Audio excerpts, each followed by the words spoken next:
Coming up on Two-Faced Wrestling Talk. We discussed the worst Brock vs. Roman WWE matchup, All In announcements, which wrestlers would be Pokémon, is Cody Rhodes a better heel or face, the importance of wrestler entrances, the G1 Climax wrapping up, Batista's undying loyalty, and more. WrestlingINC.com brings you Two-Faced Wrestling Talk, the podcast that goes beyond WWE and goes in depth on ROH, NJPW, Impact, and more. Also featuring fun pop culture and wrestling crossovers, listener Q&As, and extended discussions about wrestling topics past, present, and future. Now, here's your host, Kelsi. Hi, and welcome to Two-Faced Wrestling Talk. I'm joined as usual by my co-host Paul.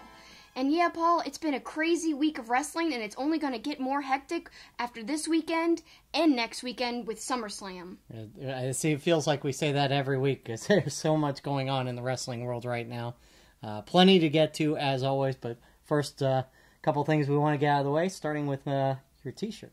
Yep, every week lately I've been doing a poll for which t-shirt I should wear. I've been giving the listeners and the viewers at home the power to choose which shirt I'll be wearing. So this week, El Generico won. It's a missing shirt. It says missing El Generico. For those of you guys who don't know, El Generico is Sami Zayn, or became Sami Zayn. But I don't know, there's some, there's some debate there. A lot of people think El Generico's gone and missing and, he died. But we'll have to see. Well, I saw a tweet, so I don't know. Sami Zayn's missing, so it's appropriate right now because he's out with injury. So it is. So follow us at SuperKickingIt or at TwoFacedPod on Twitter, and that way you can vote in the poll every week, decide what I'll wear. Plus, we do a lot of other polls about wrestling topics, and I think it's a lot of fun to be involved and to have that interaction. So please follow us so that you can get involved. And you can also find us at twofacedpod.com, and that gives you all of the listening platforms to catch each episode every week when it is revealed on Friday morning. And don't forget to check out our friends at mybookie.ag. Use the promo code KICKIT, that's KICKIT, and you'll get a bonus and get your account going. And what better time is there to do it? You can bet on SummerSlam and, of course, all the NFL action kicking off. And, heck, college football is only 3 weeks away. So plenty to gamble on. Just use the promo code KICKIT at mybookie.ag. You'll even be able to bet on the new Halloween movie, how many kills Michael Myers is going to do in the movie. Raphael kind of told me that he's doing an article about that, doing some odds on that. That's pretty fun. Yeah. I'm a big horror movie fan, so I'm looking forward to that. Okay, so now let's get into the wrestling, which there's been so much of. SummerSlam's just around the corner, and man, I loved that Paul Heyman interview. It was inconceivable how good it was. He kept saying that word, and the first thing I thought of was The Princess Bride, which is one of my favorite movies. The guy in that movie, he just keeps saying, inconceivable! So I kind of made a silly Photoshop edit. If you're watching on YouTube, you'll see it now. It was great. It's Paul Heyman's silly, teary-eyed face on top of the actor's body who says inconceivable. But that was a great interview. I loved it. He is so convincing. It's like he deserves an Oscar for that performance. I don't know if those were real tears or he's really talented. He's either a great actor or about 30 seconds before they turned the cameras on, he rubbed some hot peppers right in his eyes because his eyes were all puffy and watering. He was great. And I off of your Photoshop thing, I could see some Paul Heyman memes down the road, kind of like the Michael Jordan crying, a Paul Heyman crying one. I think we challenge you listeners to maybe come up with the best Paul Heyman crying meme for something else, and send us some of your answers, and we'll reveal some of them next week. Yeah, send it over at TwoFacedPod. I'd love to see what you choose. There's got to be some good creative ones. Speaking of, asking our listeners to come up with creative answers, last week we were talking about who would play Vince McMahon in a movie based on his life. Well, a lot of good answers some people tweeted in. I know our good friends at Take the Bump Pod, they said that Steve Buscemi should play every character in the Vince McMahon movie role.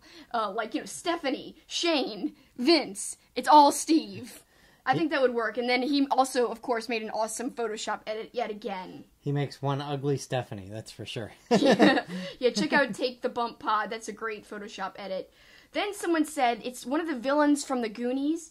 The actor's name is Robert Davey, and if you guys don't know who he is, Google him. He looks so much like Vince. He'd be the perfect guy.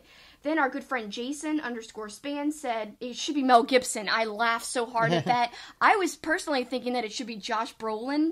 Imagine, like, Vince McMahon, like, Thanos kind of thing, because, you know, Josh Brolin just played Thanos in the Avengers. I just can imagine, like, Thanos walking like Vince McMahon. Obviously, Josh Brolin's a lot smaller than Thanos in real life, but he could work as Vince. I could just see a whole mixture of that thing happening. That'd be kind of funny. But thanks for your answers on that, and, you know, stay tuned to our Twitter because you could submit answers every week like that. Do you have one, Paul? Well, I was trying to think of somebody, and I think of him back with his hair slicked back and stuff, and this is really an obscure reference for a movie that came out in the 90s, had Jennifer Aniston and Edward Burns, but one of the main brothers from She's the One, I don't know the actor's name, it's like Malone or Maloney or something like that, but I could see him as a young Vince McMahon. I also thought, for some reason, because I saw the news at the same time, Donald Trump Jr. could be Vince McMahon. What? With the slick back hair when he was younger and stuff. That's so weird. Oh. I guess I could see it. That's funny. So there you go. That's what I came up with. Yeah, but send us your crying memes of Paul Heyman. That's the next challenge for Twitter. And remember, Vince McMahon was buddies with Donald Trump. Maybe Vince is Donald Trump Jr.'s father. Dun, dun, dun. That'd be crazy. I don't know. But let's get back to Raw. Another great thing I loved was the Ronda Rousey match. Mm-hmm. She looks so good. She just keeps doing very, very well in every situation she's placed in. We said this last week, but every week it needs to kind of be reiterated because she keeps surprising people, including us. She's doing so well. Man, the way she spiked that mic, it like bounced up to the level of her face. Yeah, That's how hard she spiked the mic. Almost hit her in the face. The other part of that match, too, I give a lot of credit to Alicia Fox, unless she really is legit crazy, because we talked about Paul Heyman's acting. She acts legit crazy. Like, there's something off about her. She's really good at acting crazy. I don't know. I think she's just really good at it. That's her character. She's got it down. But it's good to see her back and getting a chance to... she had a good match with her. She did well. I think that was a good opponent because obviously she's a veteran and knows how to kind of help somebody along who's newer in the ring. But yeah, I thought Ronda was great. Me too. Awesome. Another big WWE piece of news, Ruby Riott returned. I was glad to see her back. I really like her as a wrestler. I was missing her, so I'm glad to see her back. And I think the Riott squad is a lot better, obviously, with the leader, which is Ruby Riott. It kind of feels like, too... I know we've had this discussion and people have asked us about it on the podcast if there's ever going to be a women's tag team division. And it kind of seems with that faction, for now Bayley and the Boss are getting along and talking about what a great tag team they are. You know, Charlotte and Becky Lynch were talking about what a great tag team we make. You know, you've got the Iconics who are a tag team. It kind of makes me wonder if they are sort of working in the direction of maybe having a women's tag team division. There are rumors of that. Yeah. There are definite rumors of that, and I think that is going to happen. Yeah. If they expand the women's role, they might even do an all-women's show, which I'm kind of not for because it'll stretch them very thin. But I know a lot of people who are in favor of it, just not me, because I'm just afraid that it will not get as much attention when it's separated from everything else. And as I've said before, if they do it, just have one tag team champion that can rotate between both shows, because you don't have enough talent for both to have a champion on each show. I agree with that. There's no way. So, for all the good on the show, it got off to a corny start when Roman Reigns went into the ring to confront Kurt Angle about keeping him away the previous week, and you know, he said something along the lines of, if you kick out the dog, who's going to protect the yard? And I'm like, ugh. Yeah, that was cringeworthy. Yeah, that was a cheesy line. But they are working their way towards the big showdown at SummerSlam. This is going to be the 5th time that Roman and Brock have been in a match together. The 6th time. Or 6th, I'm sorry. There's been 5 previously. A couple involved 3-ways and fatal 4-ways and stuff like that. But 6th time they'll be in the ring together, and that got us thinking about a poll. It did. It'll be their 4th singles match, their 6th overall match. And so we released a poll because I had actually done a video for Wrestling Inc. on their YouTube channel ranking all of their matchups from worst to best. And I rewatched all the matches, of course, just so that I could have an objective and fresh perspective, because it's been so long since I've seen something like, let's say, even WrestleMania 31. It's been a while since I saw that match against Brock and Roman with the addition of Seth Rollins, which I love, by the way. And spoiler alert, that was what ended up at number 1. And I think that's really no surprise when it comes down to it, because the matchup was really fresh. The term Suplex City was coined there in that match. So Brock was doing a lot of suplexes, but it wasn't so much where he was relying only on suplexes throughout the whole match. So to me, the match was perfect, and the cash-in is historic. Really made it a great match. But we asked our listeners what they thought the worst match was.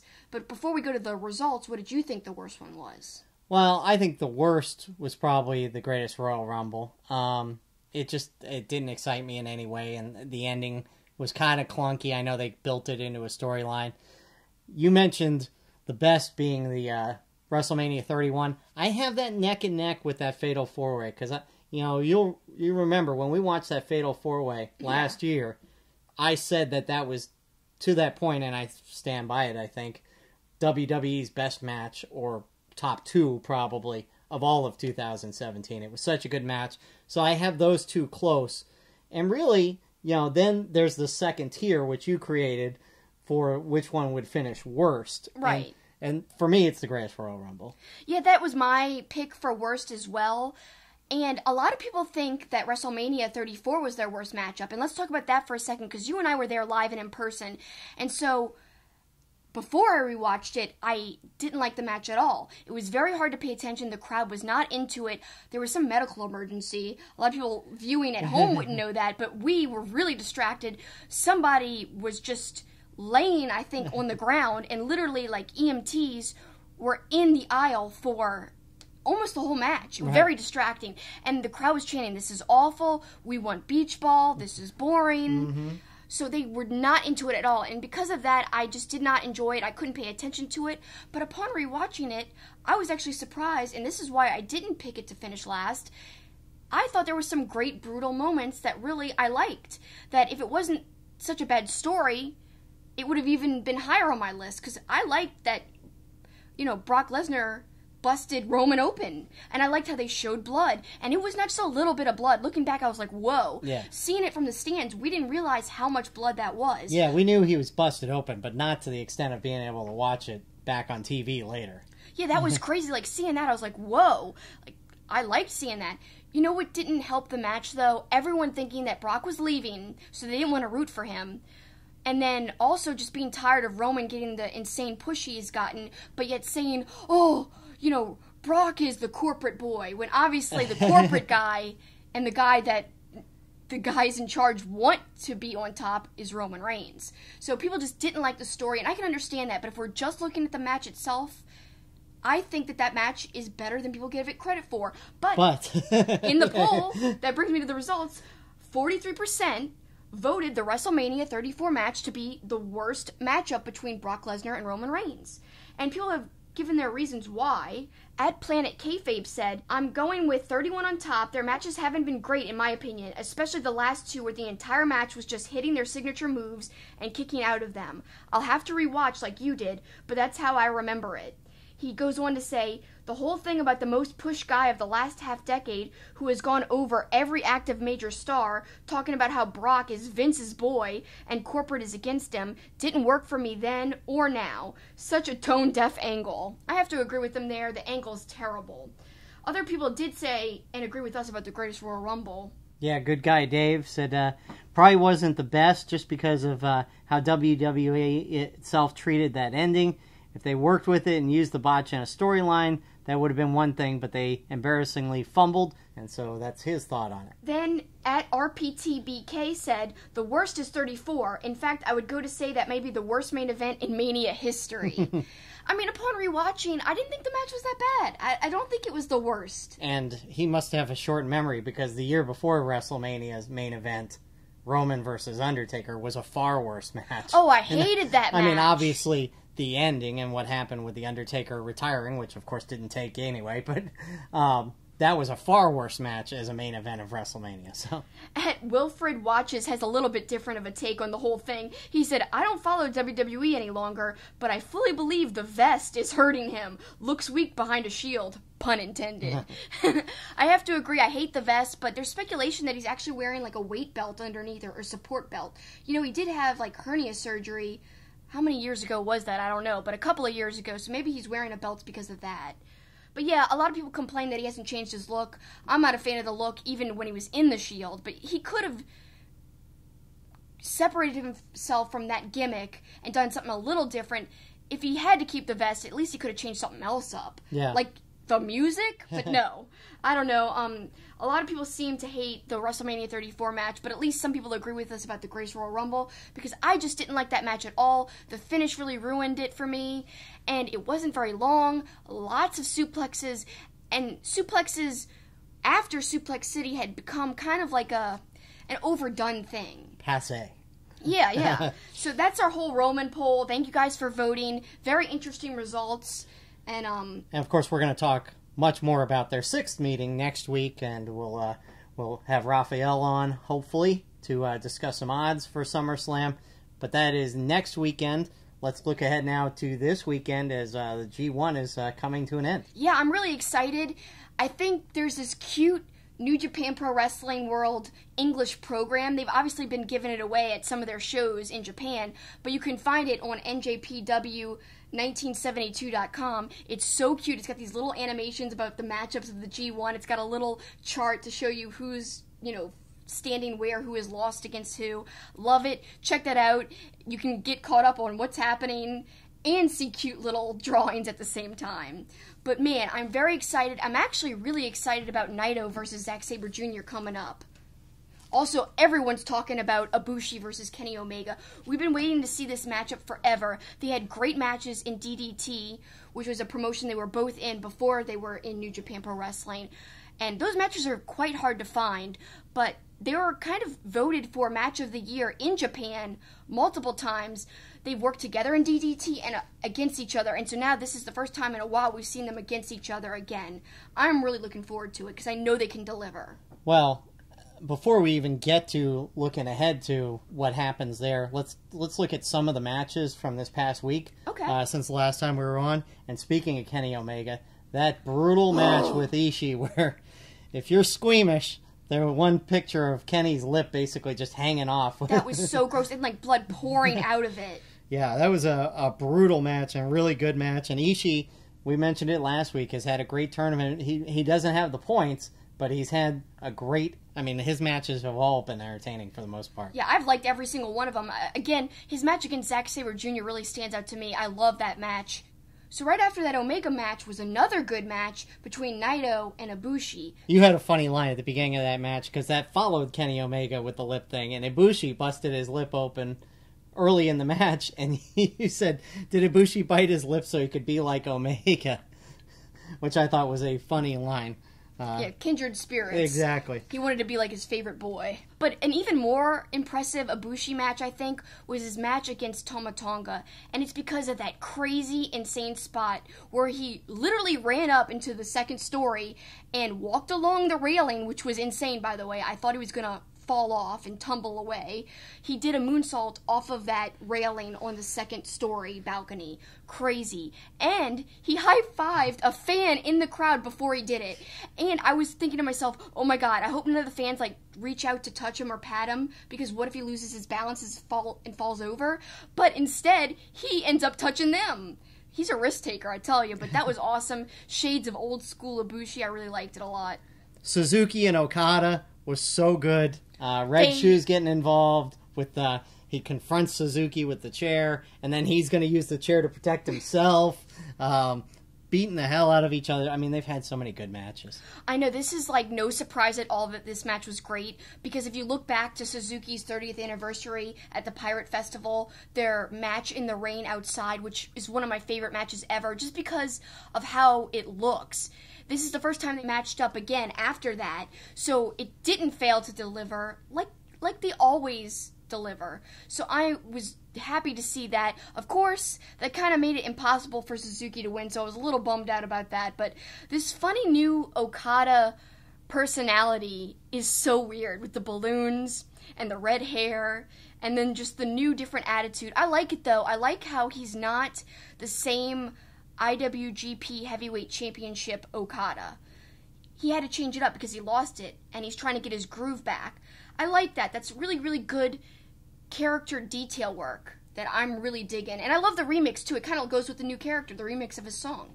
And prior to that match, Suzuki took on Hangman Page, and Hangman Page also hasn't had a lot of success point-wise, but that was a terrific match. The two of them getting in each other's faces. One point, Suzuki yelling at Page, to hit him and says, "Come on, boy," and then Page yells back at him, "Come on, a-hole." So that stuff was really good. And then a couple A-block highlights. Jay White continues to torment the announcers. He says on camera, as he drags Yoshihashi out, he spots Kevin Kelly and Rocky Romero, and he's like, "Oh, there are my friends." And then he repeatedly throws Yoshihashi into the railing, and Kevin Kelly flips out and says, "You already knocked us off the air 3 GD times." So I thought GD. A couple other highlights for me. Evil taking on Okada a couple nights later, and Evil using Red Shoes to hit the Magic Killer. He props Okada up on Red Shoes and then hits the Magic Killer, and Red Shoes look of, "I didn't mean to do that," kind of thing. Yeah, I mean, Red Shoes being defiant, too, is some of my favorite parts of the G1 this year. He's kind of standing up to some of the wrestlers and getting in their face, and I love when he flicked off some of the wrestlers. That was awesome. I mean, Red Shoes is my favorite. How can anyone not like him? Yeah, that was great when he came in as a substitute ref and pretended to count, and then it was like, no, and stood up and flipped the firing squad off. I thought that was really good. Yeah, and other prominent things, Zack Sabre Jr. might get a title opportunity against Goto because he won his G1 match against him. So I think there's going to be a rematch of that match set up for the title, which I'm really looking forward to. And I have a good feeling that they will put it on Zack Sabre Jr. And we talked a little bit about it, but Tama Tonga, along with the rest of the firing squad, have certainly had an impact in this tournament. They've gotten great heel heat, but Tama Tonga may be getting too much heat, at least from The Office. I really don't know if this is storyline or not. I'm thinking it is. So New Japan on NJPW1972.com, you could see they've got like a little news release, and it says there'll be disciplinary actions against Tama Tonga because we don't like his attitude and how he's been acting. And so he lashed out against somebody in the crowd, and it was really intense. That was crazy. Also, some things on Twitter he's been tweeting, apparently they don't like. WrestlingINC reported about that. The tweets are hilarious, though. I don't think there's anything that wrong with the tweets themselves. Like, if you look at one, it's about flaming hot Doritos. And he's just like, "Eat me. Like, I'm a flaming Dorito. Like, eat me." I don't know. It's stupid. It's silly. It's not that bad. But then what made me question that if it was serious or a work was that Kenny Omega, in one of his backstage interviews, said that they're trying not to curse as much anymore. They're trying to be more PG language-wise. So I'm like, oh, are they really seriously upset with Tama Tonga for cursing so much and stuff? I love the whole 0 F's given. In one of, Tama Tonga's latest matches, he was mouthing that, talking about his military service, like, "I served in the military, I could sure as heck do this and do that and do whatever I want," and I don't know, I love it. And I love his shirt that says 0 F's given. So as we look ahead to the weekend, first with the A block, Tanahashi has 14 points. He takes on Okada, who has 12 points. And Jay White has 12 points. He goes against Evil. And I've got a storyline idea. I hate to say prediction, but something I could see being pretty cool is Jay White beats Evil. And then as Okada and Tanahashi are battling, he comes in and, for two reasons, hits Okada with a chair or something, to get dominance over Chaos, but also it would give Okada the win by disqualification, and so then they would all have 14 points, and Jay White has both tiebreakers. So he could win the A block by that that whole scenario. So that would be cool. I put some thought into that. That was your prediction in the beginning. That Jay White might win the A block? Yeah, maybe that's why I like this whole scenario. Maybe that's why you came up with it. But I'm really excited about what's unfolding, and the finals are going to be great. I'm so excited for the finals. But a really touching moment, Naito's doing really well in the tournament, and he beat his stablemate, his faction mate, Sonata. And then, the rest of the members of LIJ-1 came out to celebrate. And of course, the person who's missing is Hiromu Takahashi, who is going to be out. People are thinking 9 to 12 months because of the style of wrestling he does. He's waiting for the bone to heal. And they brought his jacket down to the ring. So that was kind of touching. Cool. And they were talking about, the English translator said they were talking about how there was somebody missing, and, he's going to be back. We don't know if it's a little or a long time away from him returning, but we look forward, come back soon. Naito will conclude his B block action, speaking of him, going against Zack Sabre Jr. He's currently tied with Kenny Omega at 12 points. Kenny goes against Kota Ibushi. Ibushi's got 10 points. Naito needs some help. He needs Ibushi to beat Kenny, and then he could get through. But still wide open as we head into the final night. I'm really looking forward to Naito versus Zack Sabre Jr., like I said. I think that's going to be a great match, an underrated match, because everyone's looking forward to Omega and Ibushi, which I know will be great too, but I don't want to underestimate the greatness of Naito and Zack Sabre Jr. I think it's going to be really cool. I can't wait to see it. So the the block finals take place Friday night, Saturday morning, and then the actual final will take place Saturday night, Sunday morning, and we are going to go live immediately after the end of the show with our thoughts on who the G1 Climax winner is.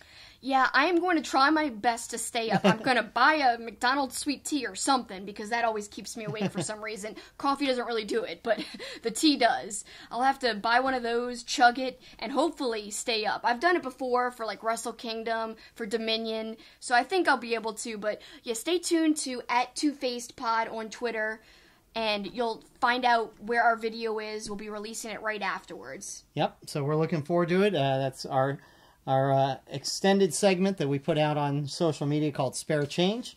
We've done it after several main event shows, and we'll do it again coming up on Sunday morning. Yep. And moving on, NXT had a decent show this past week. The debut, this is my favorite part, of Keith Lee. Bask in his glory. Yeah, he looked good. His opponent was somebody we had actually seen at a house show, who was actually kind of impressed us at a house show too. So both guys were making their TV debut, but obviously Keith Lee was going to get the victory, and the crowd seemed to like him from what I saw. I mean, they were chanting his name as he came down, singing "Bask in His Glory." So yeah, I mean, he was literally instantly over, which is exactly what I expected. You can never tell though, because the NXT crowd are in the know. Right. They know who people are from the independent scene and stuff. So who knows if you moved onto the main roster how many people would be singing that. But it was great to hear at least the NXT crowd sing it. Oh, bask in his glory. And we got the chance to do that once upon a time. So maybe one day we'll get to do it again. Hope so, because he is an awesome talent. If you don't follow the indie scenes and NXT is the first time you've seen him, you're going to like watching him. Oh yeah, you definitely will.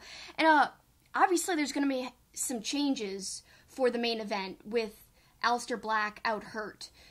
Apparently, it's some kind of injury, and they did kind of try to cover it up at the end of the show. They're obviously laying the groundwork to take Black out of the match. They showed him unconscious, laying on the ground, not responding at the very end. So, obviously, they're probably going to say, oh, he's not going to be in the TakeOver match. What do you think about all that? Yeah, I mean, it's unfortunate.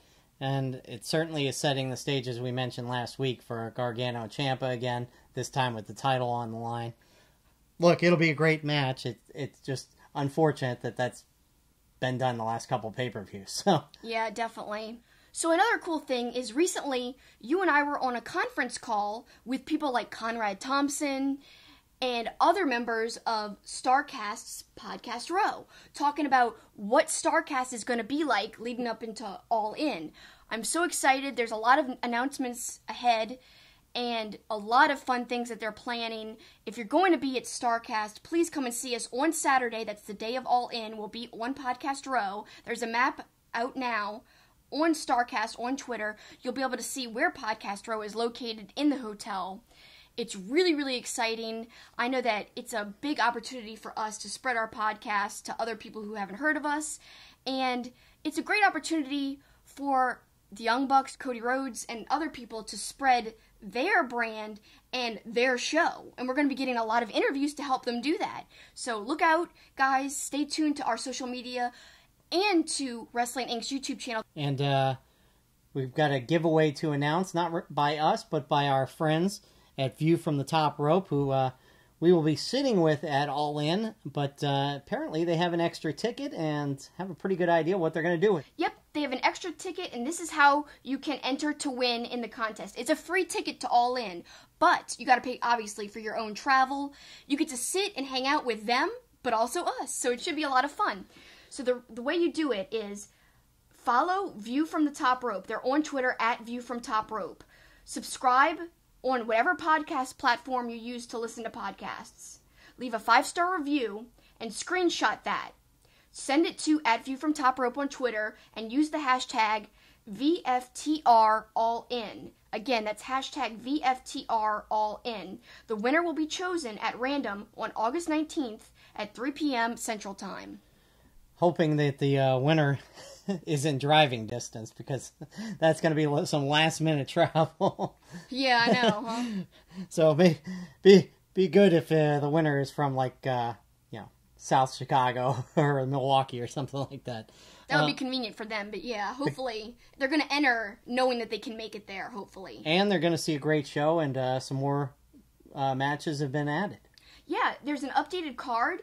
Some people have been complaining about the card, but I don't know why. Like, some people are saying that casuals aren't impressed with Okada versus Marty Scurll, because the casuals might not realize that that's actually a match that can't happen in New Japan Pro Wrestling, even though they're both on the New Japan roster. They're not in the same weight class. So you're not going to get a one-on-one singles match in New Japan Pro Wrestling with Marty Scurll versus Okada.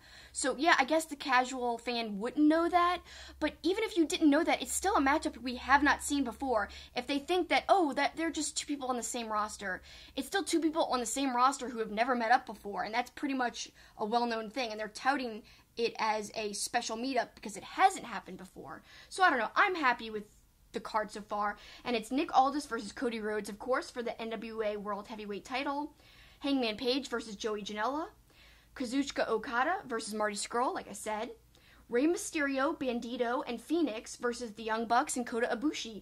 That should be an underrated, awesome match. High-flying, lots of spots, incredible. I can't wait. Well, we'll get to Phoenix when we talk about Impact here in a moment, but yeah, to me, that's going to be a phenomenal match. I can't believe it's going to be fun to see Ibushi work with the Young Bucks, because obviously we saw them go against each other, and we saw them in the ring with each other, like, hugging, but not really working together like in a tag match. This is going to be so unique and awesome. I'm very excited.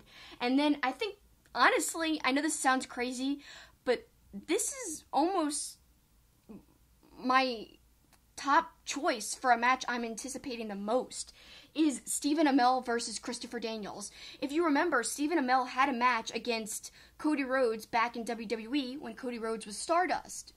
And it was a multi-man match. I think Neville was involved, if I remember correctly.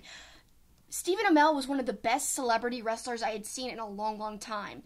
It was obvious that he took it seriously, that he trained. But, we only saw so much because WWE has restrictions. This time, I know he's probably training a lot longer, a lot more, and is taking it really seriously because he knows how big of a deal All In is. And he even is kind of cutting promos on Cody Rhodes' latest All Us video. If you check out Cody Rhodes' YouTube channel, there's a video series called All Us. And the latest one is great. It's got Madison Rayne. There's a highlight all about her and how she's honored to be on the show All In. She's going to be going against a whole bunch of other great female wrestlers. Also, another big announcement that's come out of All In is that I guess you could call it a pre-show in a way, but it's bigger than a pre-show. It's called All In 0 Hour, and that will air on WGN America. That's a huge deal. Yep, it's going to be fun, and obviously more matches to come. But we mentioned Phoenix there in that 6-man tag match that leads us to Impact, and we're going to start with last week and the OVE versus the Lucha Brothers, and obviously Phoenix involved in that match. And I remember saying to you in that match how awesome Phoenix, I mean, the one move he did over the turnbuckle was so good. I'm really impressed watching Phoenix. Him and Pentagon are so good together. And OVE was great, and you loved Sammy. Speaking, we talked about Paul Heyman crying earlier to start this segment. How about Sami Callihan? Yeah, I mean, this is like the second time he's cried recently, because remember, he cried when his hair got shaved off. I love when he cries because he's so evil, yet he's showing like this evil cry and this different side. Like, oh, the beast has emotions, this monster has some kind of emotions. Yeah, but he's still scary. So I don't know how you can make crying scary, but he somehow manages to do it. LAX and the OGs had something going on last week. They started the show this week with a brawl in the concourse. Loving that rivalry. We heard from LAX last week. That rivalry is a lot of fun. Something cool this week, too. Matt Sydal versus Pentagon Jr. What a great matchup. Two high-flying people who obviously put on a great match. Yep, and Eddie Edwards last week attacked Austin Aries, setting up the title match this week, and that kind of brings us to this week's show. And as Kelsi mentioned a moment ago, Sydal versus Pentagon, and it wasn't as high-paced as I really thought it was going to be. I love Pentagon's chops, though. He is brutal with those chops, and he ends up getting the win with the package pile driver, which led to the video package by OVE, where Sami Callihan makes Jake Crist shave Dave Crist's head, showing the power that he has over that group, and it'll be interesting to see if all three end up with shaved heads. And then finally, the Eddie Edwards match, as we talked about, acting unhinged, and he ends up getting taken out by Killer Kross, helping out Austin Aries. Austin Aries retaining the title. Now, hit our music, because we're talking entrances next in Heads and Tails. St. Arnold Brewing Company, located in Houston, is Texas' oldest craft brewery. Their goal is to brew world-class beers and deliver them to their customers as fresh as possible, making them the best beers in Texas and Louisiana.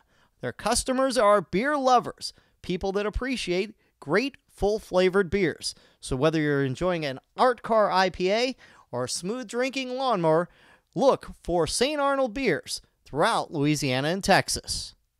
Welcome back to Two-Faced Wrestling Talk, and now it's time for our extended discussion, which usually covers topics from wrestling past, present, or future.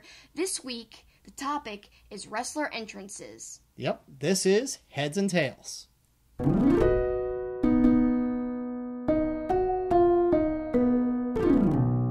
Alright, so this all starts from a question from Good Guy Dave. How important do you believe a wrestler's entrance theme, video package, and overall entrance is? Promotions do it differently, from Ring of Honor or to WWE to Impact. The B Team on Raw changed their music and it got negative reviews. How do you think it affects wrestlers and fans alike? Well, I think a wrestler's entrance is very important. I feel like it represents the wrestler as a character. It helps the wrestler connect to the audience, and in some cases, gets the wrestler over with the audience based on the entrance as a whole alone. And some wrestlers start off with an entrance drastically different than, later on in their career, or later after their character has developed further, like in the case of the New Day. I want to use that as kind of like an example.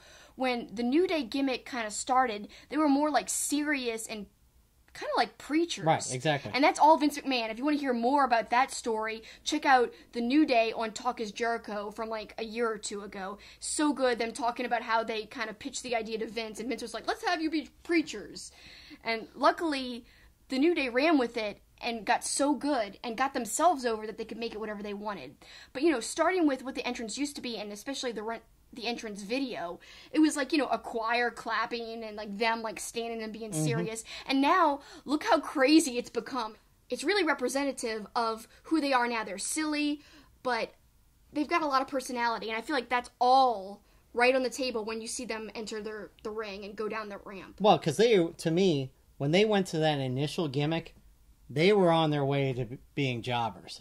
Yeah. Because the crowd either didn't like it flat out or was apathetic to it. So them changing, going to the positivity, the bootios, the pancakes, completely changed them into this incredibly over faction, even though factions aren't in the WWE, but this group. And it does show how, an entrance can change how you feel about somebody, really. Yeah, definitely.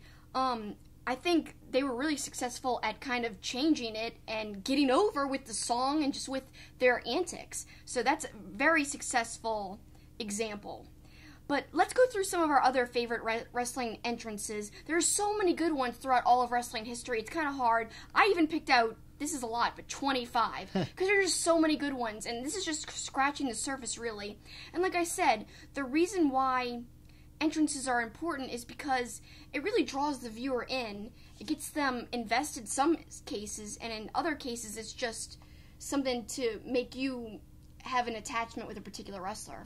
I would go as far as to say, especially in WWE, I think a lot of times people are there almost to hear the entrance themes as much as seeing the wrestling. Because, look, when Stone Cold's glass broke, place goes ape, you know what. Yeah. Rightfully so, too. It was such a cool entrance. It's one of the coolest of all time. In fact, it's on my list. Yep. So, I think, and it's a nostalgia factor, too. Look, you can hear the first few lines of Hulk Hogan's theme song, and it transports you back to the 80s, and it brings you back to him taking on Andre the Giant. You could randomly hear it, right, like, anywhere, and not in a wrestling realm, and you'd be like, oh my god, I'm a real American, I'm taking my vitamins, all that stuff. So I think a nostalgia factor is a big part of it. But, there's also the flip side of, there are guys that have gotten by with bad entrances, but they were so good. Or take, like, Tommaso Ciampa right now. Comes out to silence, but he's so good, it fits him perfectly, too. That entrance, though, like, if you take the whole thing minus the theme, right, literally, that is his entrance has a style, yeah, and it works for him. Absolutely. And that is, like, the definition of a perfect entrance. So to answer Dave's question, I think an entrance in its complete form, not just the theme, everything involved, like pyro, other elements, how they walk down, all that is so important to me. Yeah, and some of these are on your list, and you're going to go through them.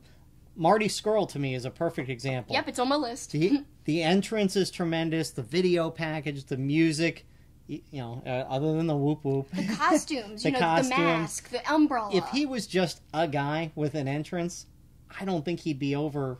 Because we've talked about it. He's a good wrestler, but not the wrestling he does is not overly exciting. So you're saying if he had, like, a plain entrance, he might not be as over. He may not be the same guy. He may not be in the Bullet Club. He may, all that. So the whole video package, which I have said over and over, the video package and the music is one of my favorites in wrestling right now and probably of all time. Yeah, if you can't remember what the video package looks like, go on YouTube and Google it because it's so good. I just love the visuals that go along with it. I think it's perfectly done.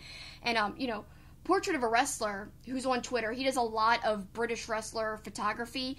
He actually is the one who did that video package, he told me. Also, he did, like, a Jimmy Havoc calendar. And we're going to talk more about that in Sending Them Home a little later in the show. You've got a tie-in with Jimmy Havoc.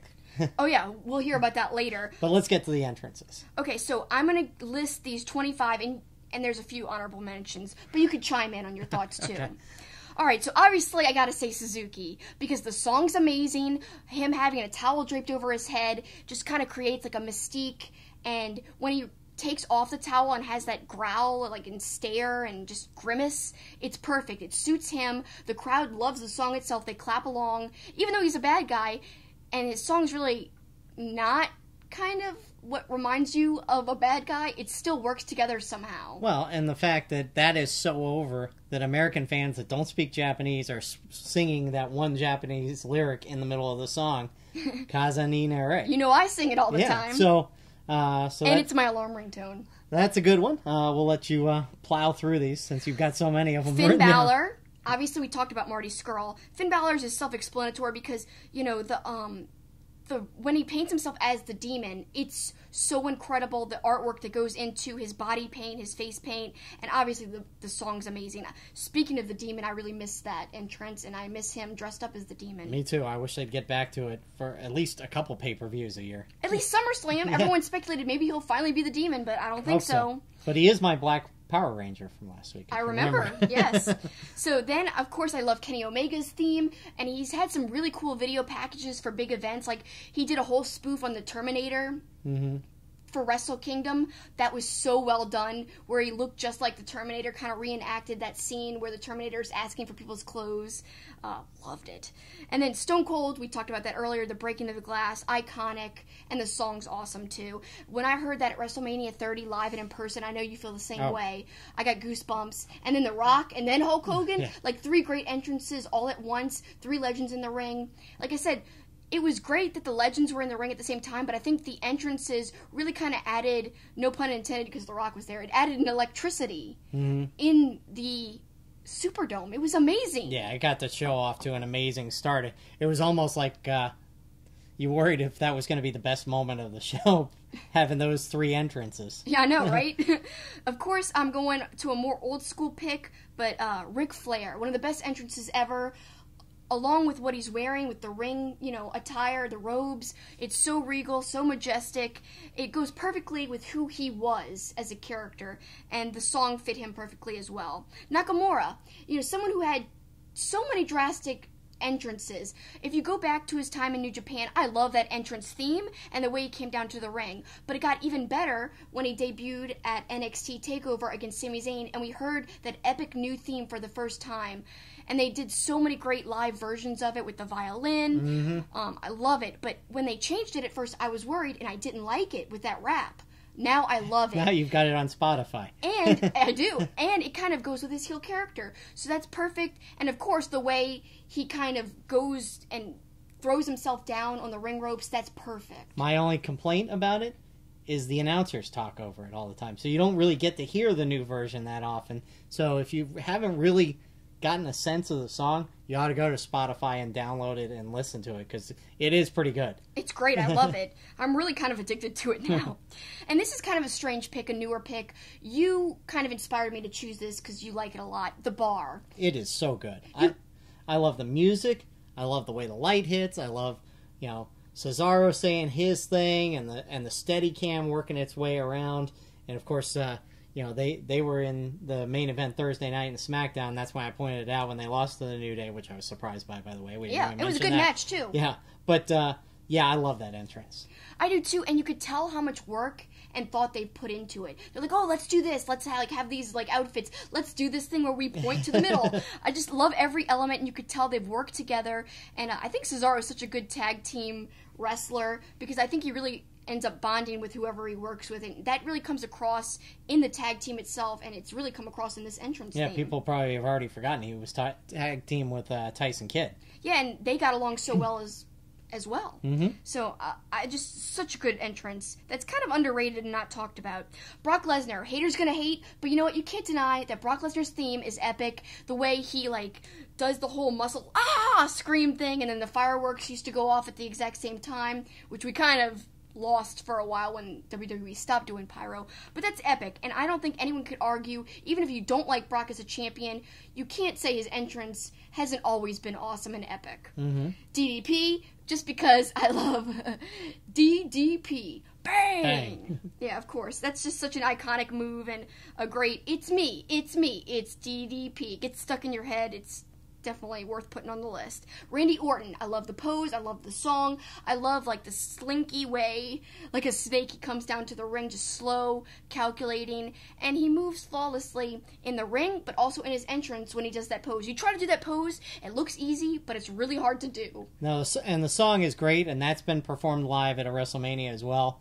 That's a song I went and bought off iTunes because I like that song so much. Again, but even more than the song, like everything about it, the way he poses, etc., that makes up the whole thing to make it even better.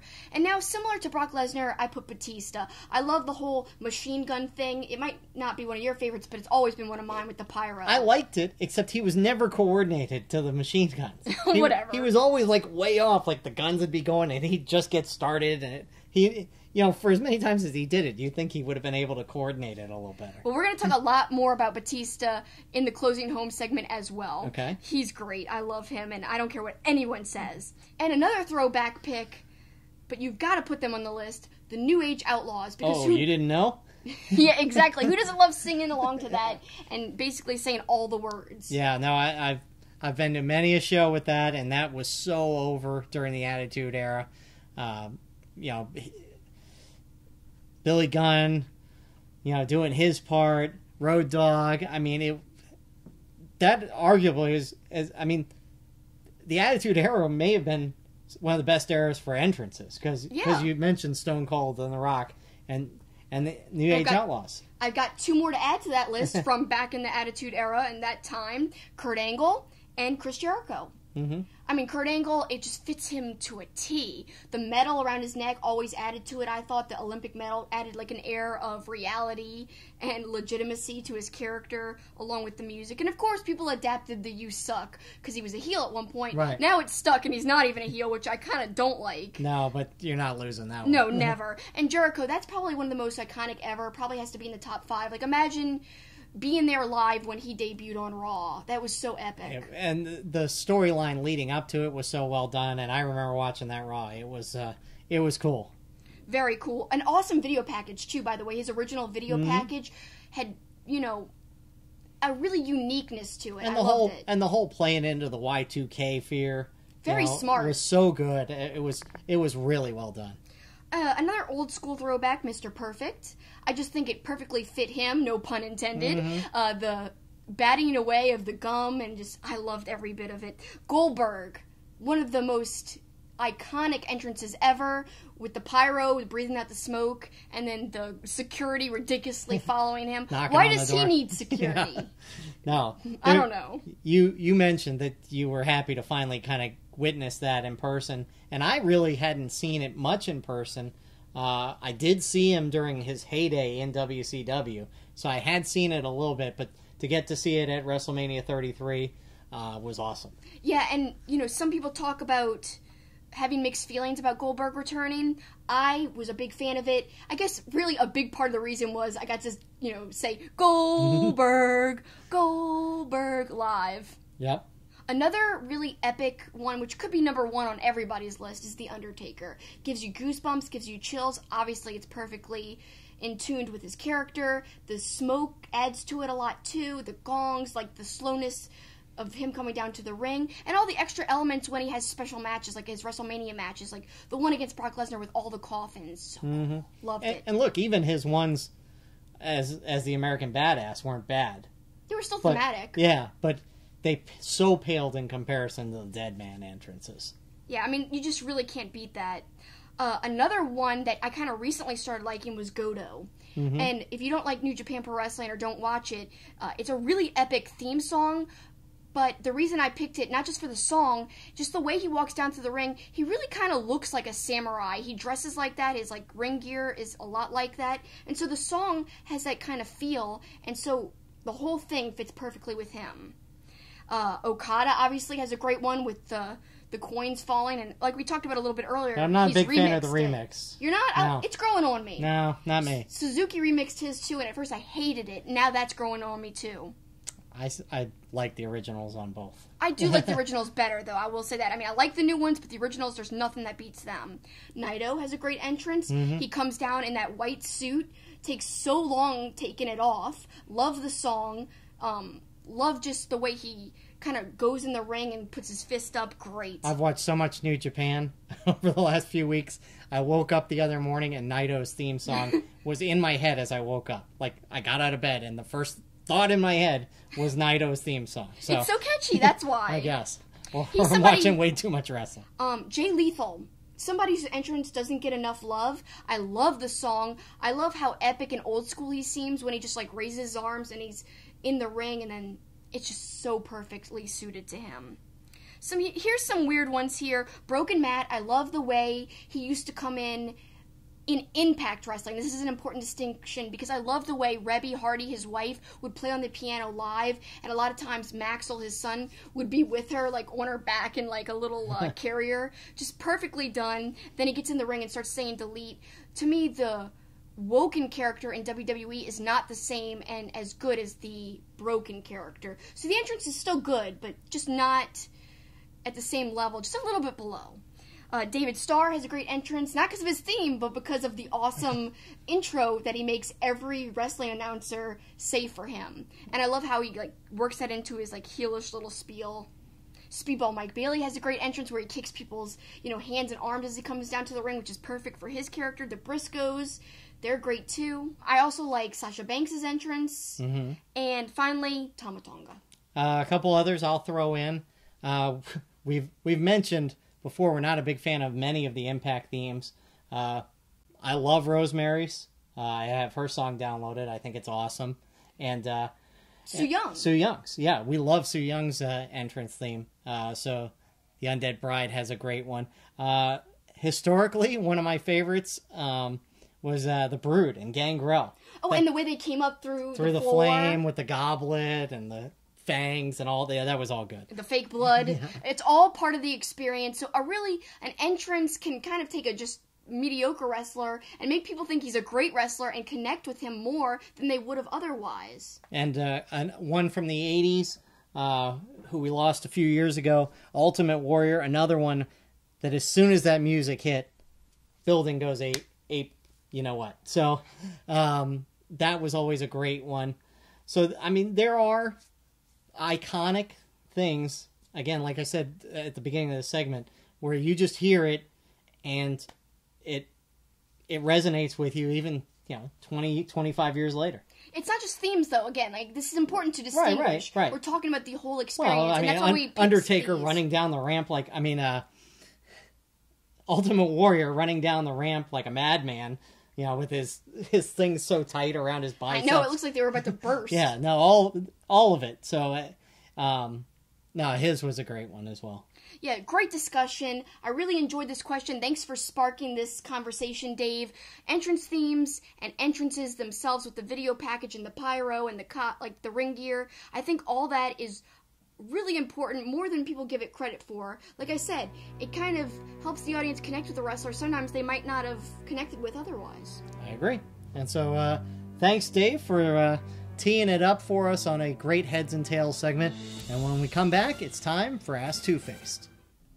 Our awesome wrestling logo is by artist Eric Hodson. You could check him out at erichodson.storenvy.com, where he has tons of other wrestling artwork. He really is an incredible artist. His Twitter handle is @DreadedDinosaur, which is named after his comic series, The Dreaded Dinosaur Man, which you can find on webtoons.com. Just search for The Dreaded Dinosaur Man, and you can read it for free. Welcome back to Two-Faced Wrestling Talk, and before we move on, we want to remind you that we want to send a big thanks to St. Arnold Brewing, having a delicious Art Car IPA as we do the show, and remind you that 20 years ago, they wanted to open a beer garden. Last month, it came to reality as St. Arnold opened a beer garden and restaurant, which is open 7 days a week, right in the shadow of downtown Houston, right off I-10 there in Houston. Check it out. All the beers are there, including this Art Car, and as well as their newest beer, the St. Arnold Palmer, which is a take on an Arnold Palmer. It's got some lemon, some iced tea, and beer. So I like that. That sounds cool. And of course, food open 7 days a week. Thursdays, Fridays, and Saturdays are open until 11 o'clock at night. So if you're in Houston, make sure you check out the new beer garden at St. Arnold Brewing. And now it's time for Ask Two-Faced, and we remind you to please use the hashtag AskTwoFaced. And follow us at TwoFacedPod, because that's where you can ask us questions. Just tweet at us, DM me, or use the hashtag like you just said. So now we're starting off with our first question at _ringside-rant. That's our good friend RJ. Which was the best feud? Eddie versus Angle, Hogan versus Savage, Y2J versus Benoit, or HBK versus Triple H? I guess I'm going to go the old school route. I'm going to go Hogan versus Savage because it was such a great storyline.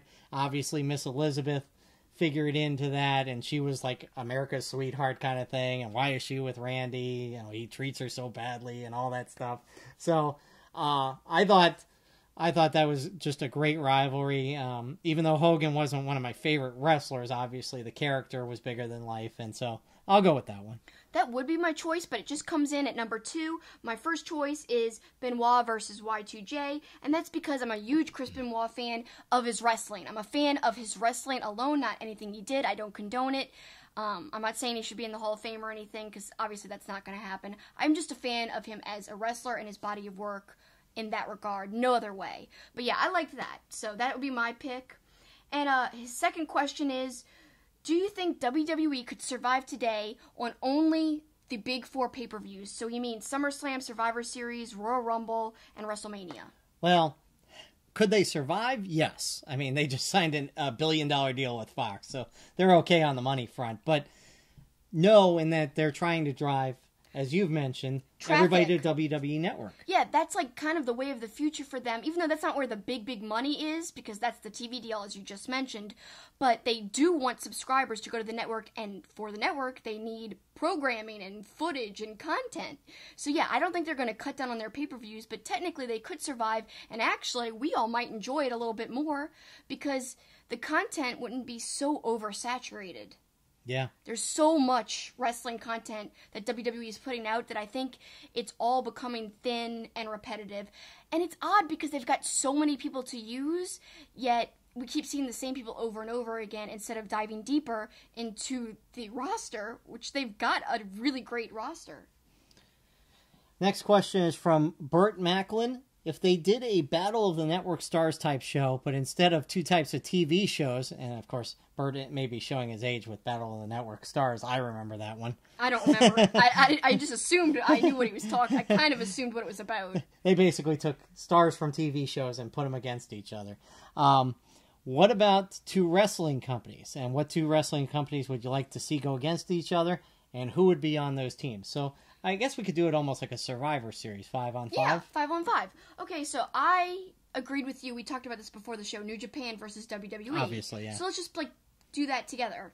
So for New Japan, I know we'd both agree on Suzuki. Mm-hmm. Kenny Omega, Okada, Naito. I would pick Ospreay then for my 5th. Yeah, I think I'd go with that. And then WWE, even though he's not the most popular, Roman Reigns has got to be on it. Seth Rollins, I think. Kevin Owens. Braun Strowman and Samoa Joe, I think, would be my That'd 5. be great. But the one we didn't put on the New Japan squad... Ishii. No, well, yes, but he might just kill everybody. No, Tama Tonga, so he and Roman could go against each other. Oh, we gotta have that. What am I talking about? Because there's been all that controversy. That'll be a whole spin-off episode of Battle of the WWE and New Japan stars. Yeah, that would be perfect because it's already happening outside of the ring over Twitter. It's crazy. I love it. We talked about it last week. Tama Tonga mocking Roman Reigns. Oh, it's great. All right, next question comes from Jason_Span.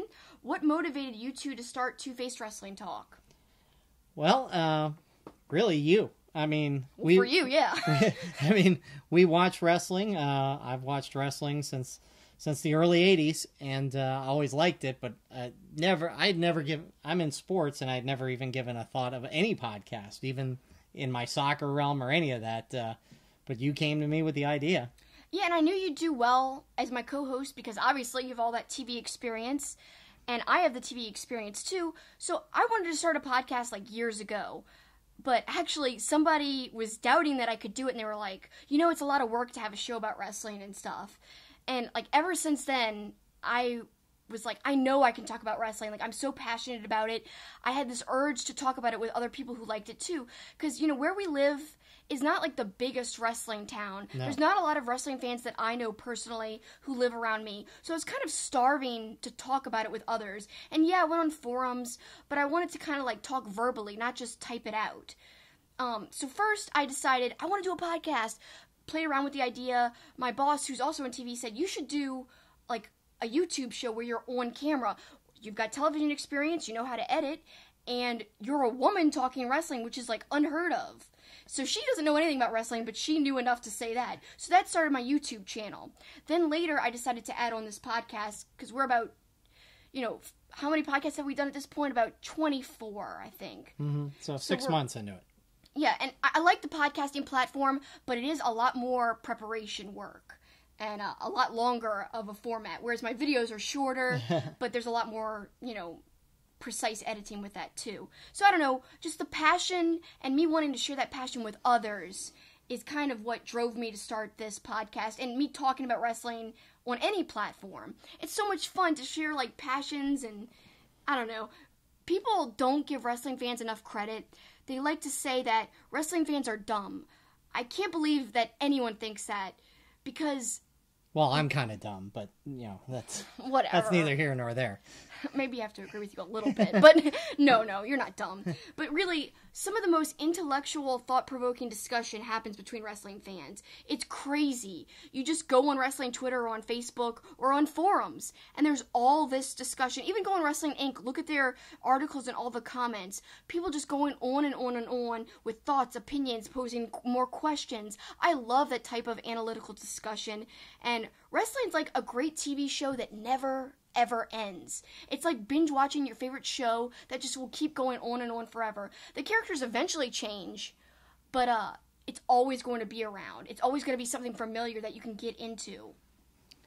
And now being a part of the WrestlingINC family, we've reached more of you listeners and viewers, so it's only going to get bigger, we hope. I hope so. And again, come see us at Starrcast. We're going to be getting great interviews. I've got my fingers crossed for some stars that I really want, and that's all coming to WrestlingINC, so be sure to stay tuned to all of that. And something else we may do, depending on the logistics, is we may take a lot of video questions from you, the fans, to plug into the shows, as opposed to a week of not taking any Twitter questions or a couple weeks.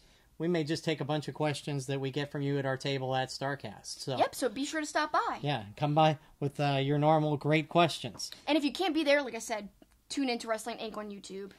Next one, Metal_2006.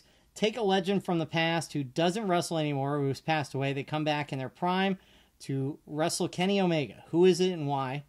And then also a tag team comes back to take on Young Bucks. Who is it and why? Obviously, he knows who my favorites are, so he's asking a question kind of geared towards that.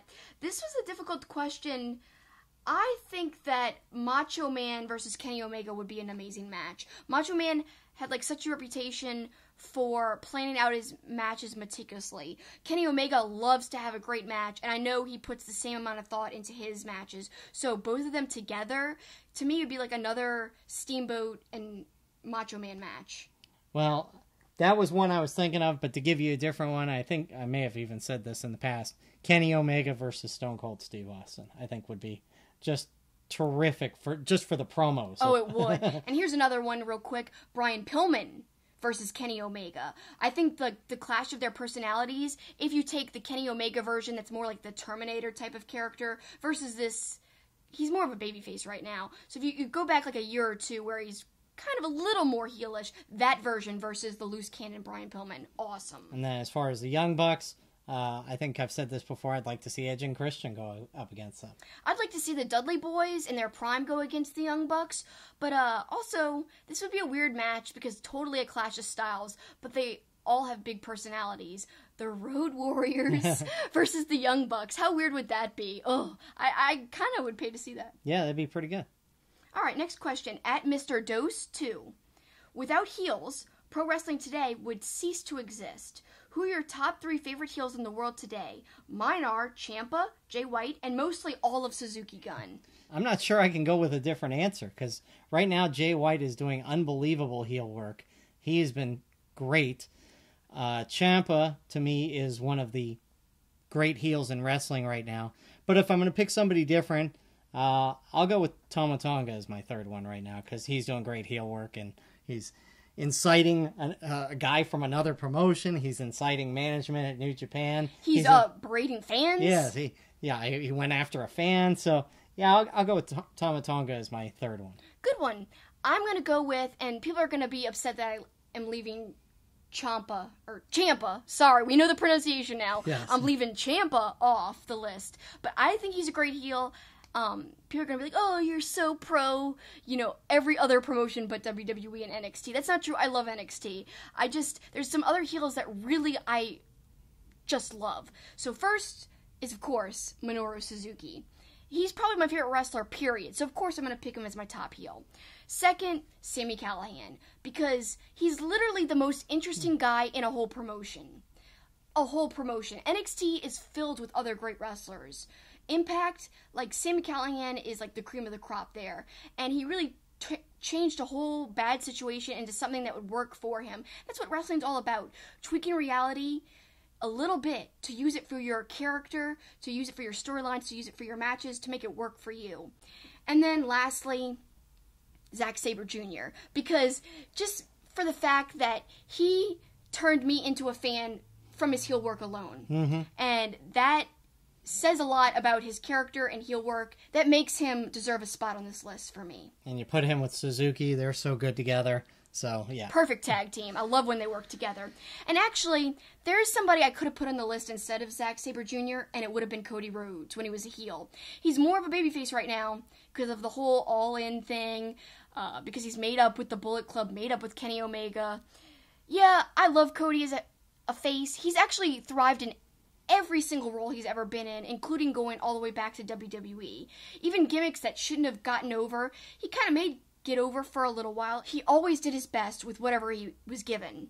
But I actually posed a poll on Twitter and said, Cody Rhodes has been great in every situation, especially since leaving WWE. To me, he was one of the best heels around. He's a good face too, but I find myself missing his heelish antics and attitude. Do you prefer him as a face or heel? Feel free to elaborate. And the choices were heel, face, and no preference. There was 380 votes, so people really were into this poll. 69% said heel. That was the winner. Then coming in second, no preference. People saying he was good in either way. And very few said they preferred him as a face. And some people really, they elaborated and had really good reasons.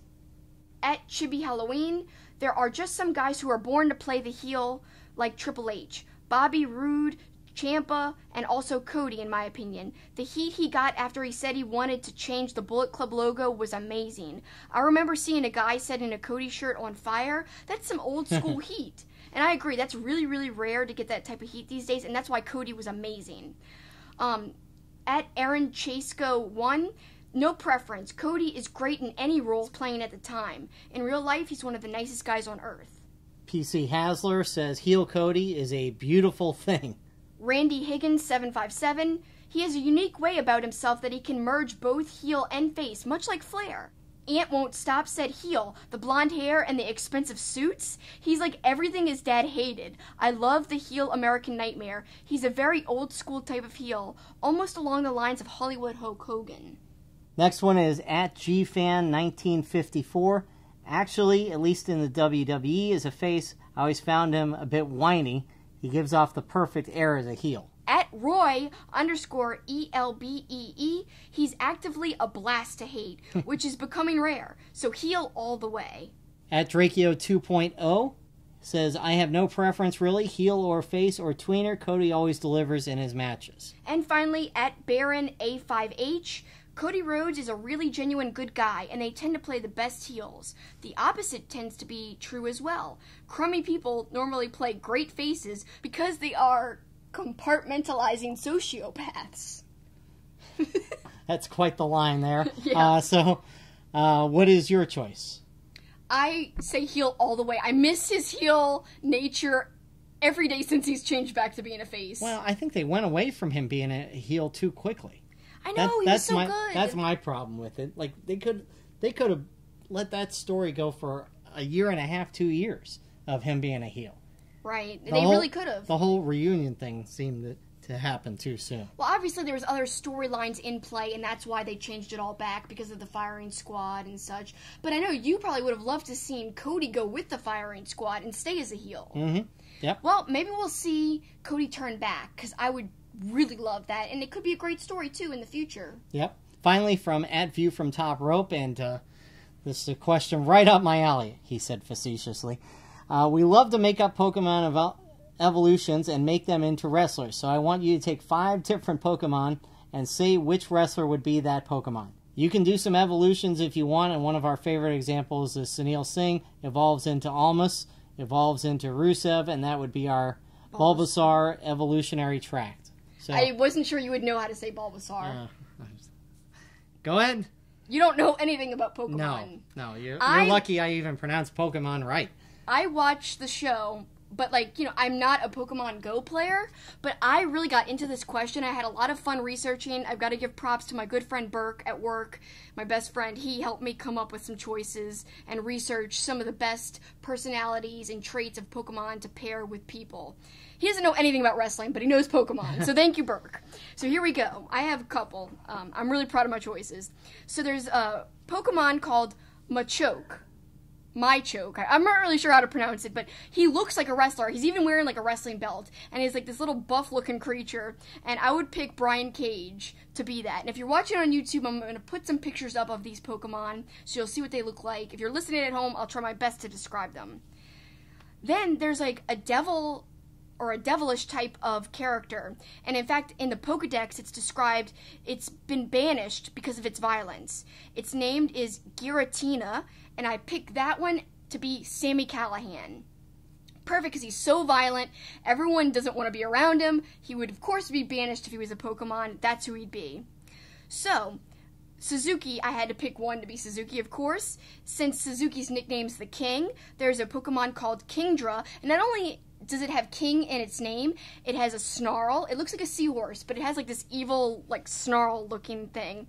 And in the Pokedex, it says when he's alone, he wanders for prey. So I kind of imagine Suzuki being this creature looking for his next young lion to beat up. That's his prey. I think that's the perfect pairing of Pokemon in person. So Togepi, the cutest Pokemon ever, and this one I came up with all on my own.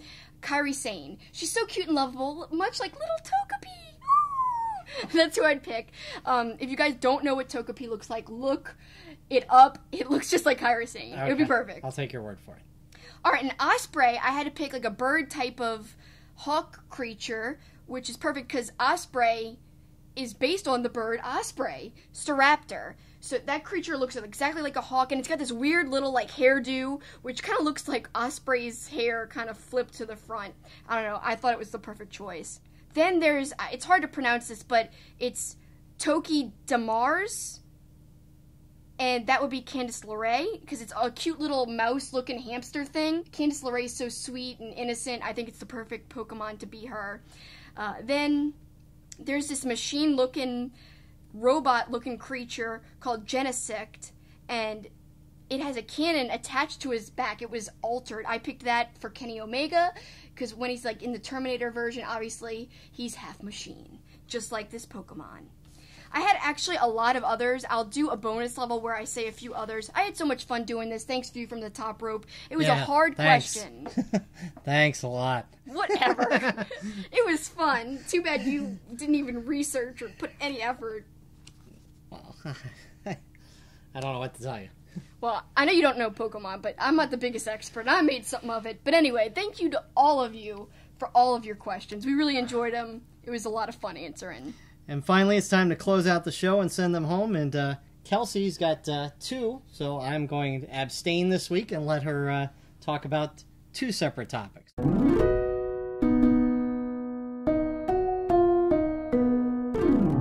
First, Batista.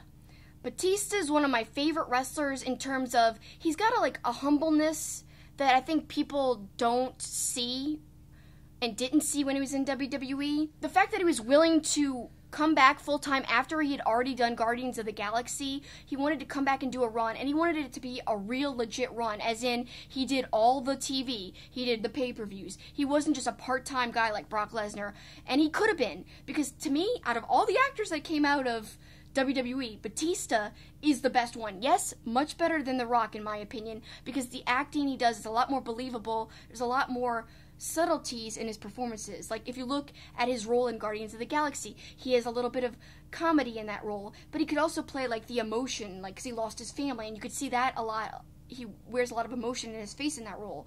Perfect. And that brings me to my point. Guardians of the Galaxy, of course, there was that whole controversy with James Gunn. Batista is so loyal, he is saying he is ready to walk away from that role. You know how much money that role is? You know how much money that movie makes? He's willing to walk away if James Gunn does not come back to the project, because this is how strongly he feels in support of James Gunn. He doesn't support the tweets. I mean, they're so old, they're jokes, but he supports the man, and he knows the man to be a loving guy and a guy who's helped Batista along in his career. And I remember hearing Batista do interviews on podcasts talking about how he got that role and how his relationship with James Gunn was important to him. So I think it's really heartwarming to see him support the director so much so that he's willing to walk away from such a big thing. Yeah, the whole cast has gotten behind James Gunn, but the most vocal is Batista. Yeah, Batista's taken it to a whole different level with his actions here, and it's very commendable. And you could read more specific tweets he's kind of tweeted out in support of James Gunn. You could see all of that documented in articles on WrestlingINC.com. All right, and you've got a second topic you wanted to hit on. Yep, my second topic, there's this awesome photographer, and he does the most amazing photographs of wrestlers. And he does a lot of work with Progress and other British wrestlers. I started to follow him when I discovered Marty Scurll. He does a lot of Marty Scurll's merch. He did his entrance video, and he actually did a Q&A with Marty, and I was able to ask about the entrance. Really, really easy to talk to guy on Twitter. So his name is James Musselwhite, and he did this awesome Jimmy Havoc calendar, and every month of the calendar is a picture of Jimmy Havoc kind of spoofing a horror movie. And every month I've been kind of tweeting out a video, the last only 2 months I've been doing it, but I'm going to do it for the rest of the year, where I turn the calendar page to reveal the new Havoc. Like, so what's this new Havoc this month? And this month, we didn't quite know what it was. It was like him in a hole, kind of coming out of the hole in the ground with his like arms, you know, scrunched, like, I'm gonna get you. And I tweeted the calendar turn. And James Musselwhite, who is the photographer, and the photography company is called Portrait of a Wrestler, he tweeted, "This is our tribute to the film The Descent. It was photographed near Kent. 5 minutes afterwards, we were questioned by 2 police officers, true story." And he was so cool, he told me to tag him every month, and he'd give me a behind-the-scenes story about the calendar photograph. So cool. I love hearing little stories like this. Yeah, great that he responded to you, and the calendar's been great. Make sure you check out his Twitter at Y2JimBob, and check out the calendar. He's done some good work. Some of them are really, really good. Yeah, portraitofawrestler.com. We've had a lot of fun with those calendars, and we've had a lot of fun with you this week. A lot of good stuff coming up, and we remind you to make sure you follow us at TwoFacedPod and check out our live reaction video after the conclusion of G1 Climax 28. Thanks so much for watching. That's the finish.